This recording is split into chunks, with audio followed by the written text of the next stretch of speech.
What's up everybody, blessed be, my name is Mannun and you're watching Witch in the Working, where we will be discussing all things witchy in and around, throughout and about, above, below, and beyond.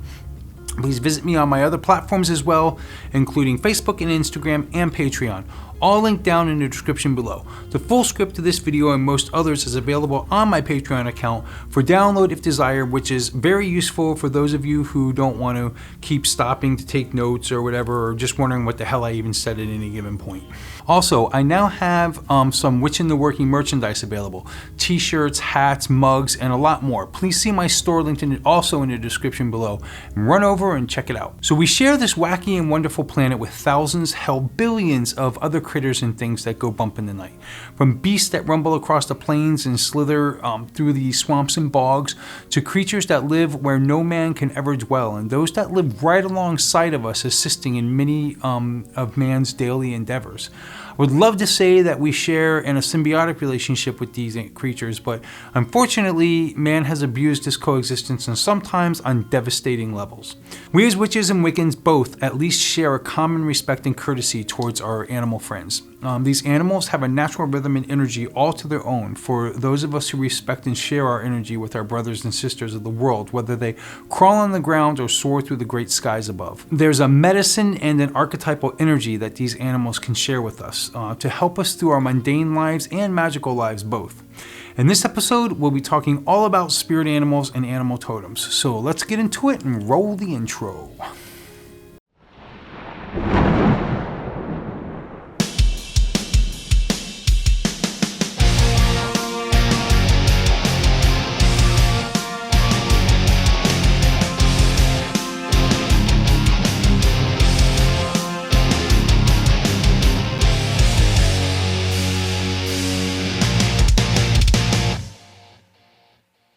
Welcome back everybody. So as I mentioned earlier, the animals that coexist on this planet with us carry a special energy that many will call a medicine in a spiritual sense that they can share with us. Many times we as humans find it very natural and very easy to place ourselves well above the other animals that walk on this planet. I would assume mainly because we as humans tend to have a higher thought capacity than most other beings that inhabit this planet with us. And in this sense, many would be right, as we as humans intellectually are the superior beings for the most part. We know this because we're the highest form of life on the food chain. So in essence, that makes us the dominant beings of the planet, for now anyways. But now let's talk spirituality. In many spiritual circles, it's believed and a practice throughout sometimes a lifetime or lifetimes to achieve what is called balance and peace. One sure way to achieve this peace is to basically live in the now. What does this mean, to live in the now? This means to live literally moment to moment as best as possible. You see, all of our negative emotions, fears, and upsets cannot exist in the now, as many very spiritual people believe. So let's tear this apart. Some of the negative emotions and sufferings that we engage in are things that can only exist in the past. Some examples of this are anger, jealousy, sadness, and disgust. These specific emotions all occur because of something that has already happened, therefore causing these emotions to arise. You can't be angry or sad about something in the future because it hasn't happened as of yet, and in fact, may never occur at all. So to feel these feelings about something in the future that hasn't even happened yet, well, for some, that would be insane. And we know we aren't necessarily suffering from insanity. So the opposite applies to feelings like worry, nervousness, fear, and anxiety. These things all stem from things that can only exist in the future. Things that have not yet happened, but possibly can, therefore causing these emotions.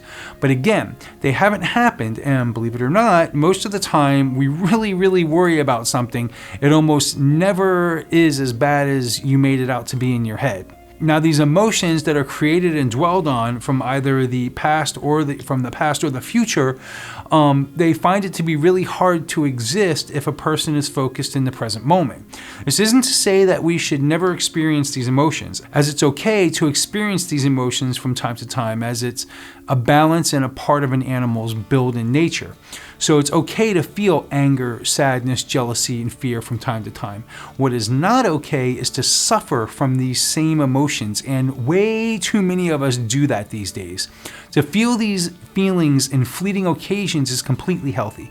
The feelings will come and go like an ocean's tide, ebbing and flowing. But to suffer is a different story. That is when, for instance, sadness comes, but it does not, but it doesn't ebb back to whence it came. If a person holds on to this sadness by constantly reflecting on it, they ultimately become depressed and begin to suffer, causing a downward spiral, which, can be very difficult to arise from in the end. This is suffering because you're living in the past and refusing to release that pain body to be dwelling back into the now. To practice dwelling in the now when these negative emotions occur, they are much easier released, and your bout with that sadness is handled healthier, it's handled better and more soundly. Therefore, avoiding the turmoil of depression, for instance. The reason I bring this up is because it is a spiritual belief that humans are really the only creatures that suffer from the pain body, because of the same reason we are at the top of the food chain, because of our own minds. This is not to say that animals don't feel and experience emotions like humans do. Wild animals also experience sadness, fear, worry, and anger. The difference is they don't hold on to it and turn it into a long-term suffering. They simply experience the emotions and let it ebb and then flow, just like the tide I spoke of earlier. How do I know this is the case for most animals? Because an animal's only job on this planet is to survive day to day. That's their job, to hunt, to eat, reproduce, sleep, and do it all over again. And in order to do this, they cannot be suffering with these ailments of this, for instance, depression. Again, before you start screaming at me out there in YouTube land, animals are just like us, they are depressed and everything else, there's a big difference between experiencing sadness and suffering from depression.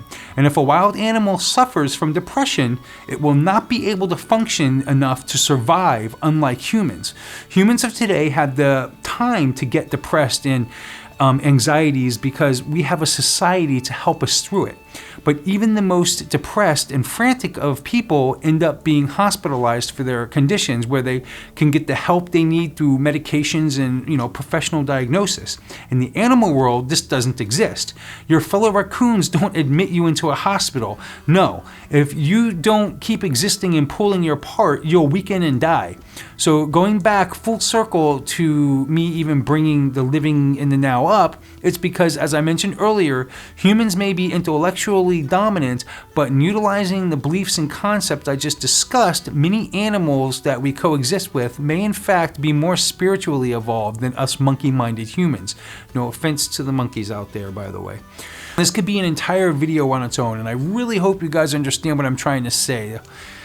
The whole subject I just brought up is very controversial, and a lot of people just don't get it.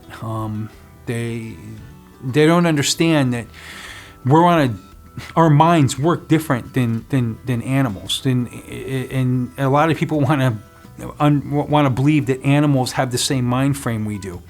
For domestic animals, actually, I could say that's probably not far from the truth. Domestic animals like cats and dogs, they actually catch.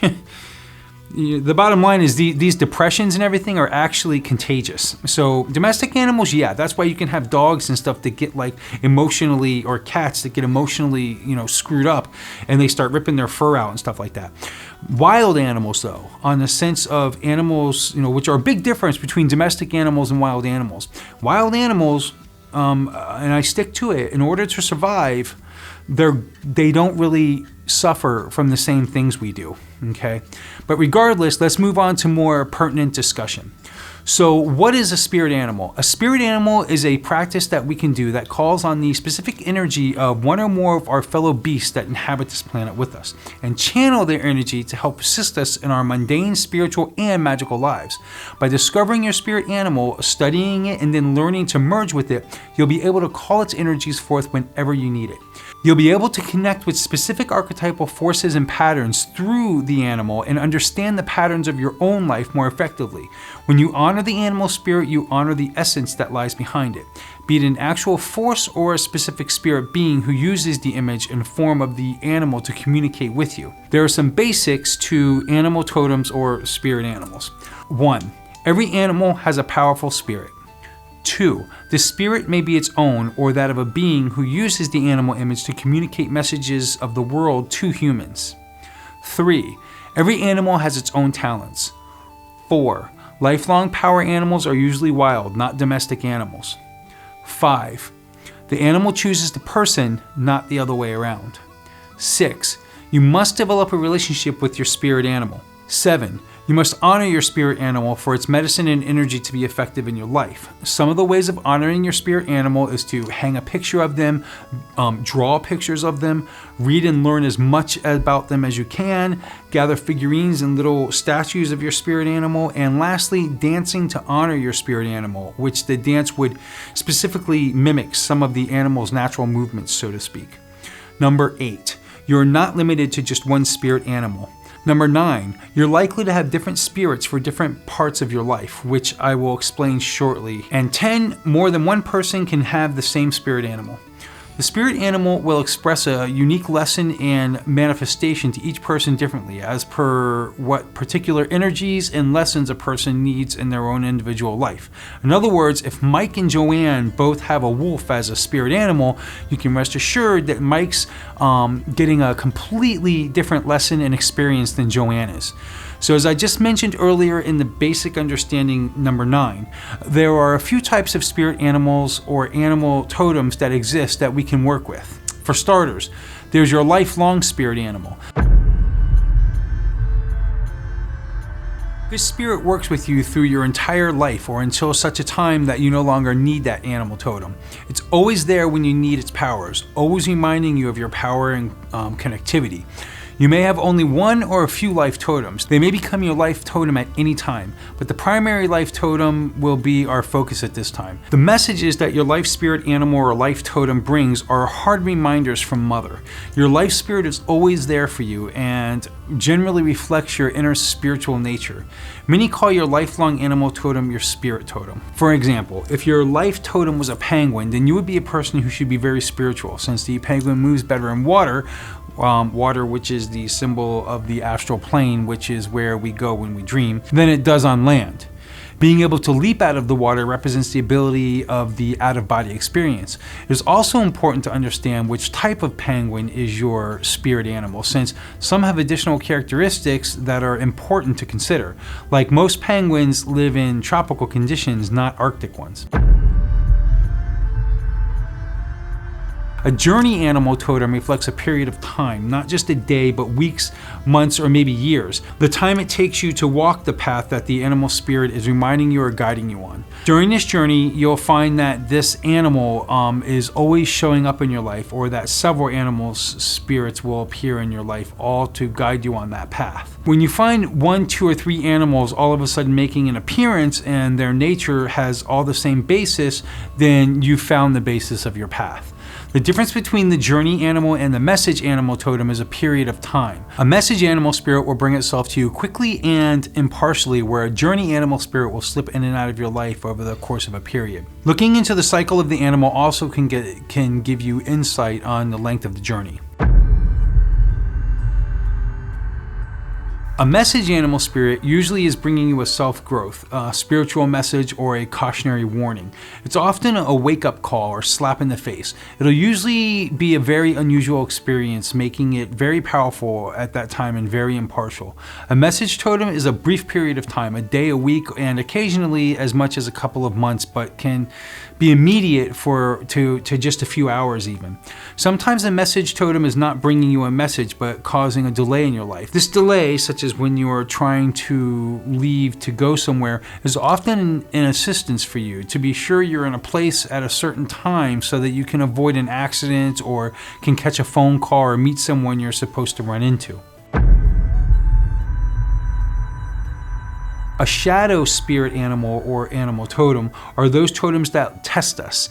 They have great power for us, but will put us through tests before they will let that power work with and for us instead of against us. In all of nature, there's prey and predator. In the spiritual or shadow world, this is the same. A shadow animal totem is one that initially you fear. The shadow totem often represents inner fears that you must overcome. You may have been attracted by the animal, a very vivid test to see if you're ready to accept the power of the animal totem. Until you face the fears of the shadow animal totem, its powers will work against you, not letting you soar. When you overcome the fear of the shadow animal totem, you bring it into the light world as a spirit animal totem, and they become one of your most powerful animal totems. Your goal with a shadow totem is to learn the lessons and incorporate that animal into your life. If you're scared by something over and over, then you will have not accepted the lessons that that animal has for you. So how do you begin your first journey with a spirit animal/animal totem? Of course, like so many other practices in witchcraft that involve journeys, and this is through a path working. Fortunately, I have a path working already designed for you, and so that all you have to do is, after this video, dive down into the description below and download the spirit animal path working. Situate yourself in a nice quiet spot, close your eyes, and listen to the path working. By the time it's over, you should have discovered your animal totem or spirit animal and can then begin to honor it and allow it to throw light on the lessons it wants you to learn from it, if any. One of the best ways to honor your spirit animal right away is as soon as the path working is finished and you received your spirit animal, grab a pencil or whatever and draw the animal as you saw it. Also, it's very, very important to not let your ego get involved in this process. Many people tend to think that a tiger, lion, or bear is going to be more powerful than a hummingbird, salmon, or squirrel. This is just not so. Your whole purpose is to discover what is needed for you, here and now. Don't let your ego interfere and steal away a very important lesson and possibly life-changing scenario. I have a very good friend and an extremely powerful witch who discovered his life spirit animal totem was a praying mantis, an insect. Discovering this brought him life-changing occurrences and lessons that evolved him spiritually and magically threefold over again. So again, as soon as this video is over, jump down and grab that MP3 and give it a listen. Another phenomena that is very common in witchcraft, but many witches don't realize it, is the practice of recognizing animal signs and omens. To quote Ted Andrews from his book Animal Speak, ecology is the study of the interaction between living things and their environment. We can never separate ourselves from the environment, but we can learn to read it so that we can use the knowledge of it in our benefit. The ability to read nature is what enables us to recognize true omens within our life. An omen is an event which may indicate a particular destiny. People from all around the world have believed in omens at some point. They've held strong the idea that changing aspects of nature reflects changes that are likely to occur within our own life. This is connected to the ancient law of correspondence. This law states that patterns repeat throughout the universe, and on a personal level, our reality is a mirror of what's happening inside of us at this very moment. What affects us on one level affects us on another. The divine forces speak to humanity through nature and its varied expressions. So if you're out and about in your daily life and you happen to stumble across an animal that would not naturally be in that present scenario, there's a good chance that you could be in the midst of receiving a sign and should take note of the animal and its actions. Then you should look up the animal and see what its native correspondences and meanings are to try and decipher the message that the gods are trying to give you. This doesn't mean going to the zoo and seeing a tiger and all of a sudden figuring that it must be a sign. Again, this would be a sighting in an out of context scenario. For instance, once I was talking to a potential student on my cell phone while driving to wherever I was going. I was about 10 minutes into the conversation and all of a sudden a hawk, I'm not sure what kind, but definitely a hawk-like very large bird, literally flew up to my driver's side window, turned at the last second, flew alongside my vehicle for a very split second before veering upwards and away. Now, some would say, wow, this confused and bewildered hawk almost got demolished by your vehicle. Thank the gods, you were driving in the city and not on a highway where, it could have been pretty devastating and I killed it. But being the witch I am, I immediately took notice of the sign and began to ask questions to the potential student I was speaking with on the phone. I took the hawk's interaction with me as a warning right away.